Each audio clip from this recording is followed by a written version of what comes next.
பயணிகளின் கவனத்திற்கு மயிலாடுதுறையிலிருந்து திருச்சிக்கு காலை 8:05க்கு புறப்படும் ரயில் கும்பகோணம், பாபநாசம், தஞ்சாவூர் மார்க்கமாக திருச்சிக்கு காலை 10:25க்கு சென்றடையும்.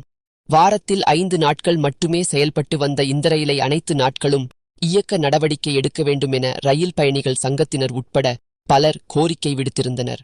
இதனிடையே நேற்று முன்தினம் வாரத்தில் 7 நாட்களும் இந்த ரயில் இயக்கப்படும் என தெற்கு ரயில்வே நிர்வாகம் சார்பில் அறிவிக்கப்பட்டு அதற்கான துவக்க விழாவும் நடைபெற்றது. அதனைத் தொடர்ந்து வாரத்தில் 5 நாட்கள் மட்டுமே இயங்கி வந்த இந்த ரயில் நேற்று முதல் அனைத்து நாட்களிலும் செல்லும் வகையில் சேவையை துவங்கியது. அது மட்டுமின்றி மைசூரில் இருந்து மயிலாடுதுறை வரையிலான மைசூர் விரைவு ரயில் தற்போது கடலூர் வரை நீட்டிக்கப்பட்டுள்ளது.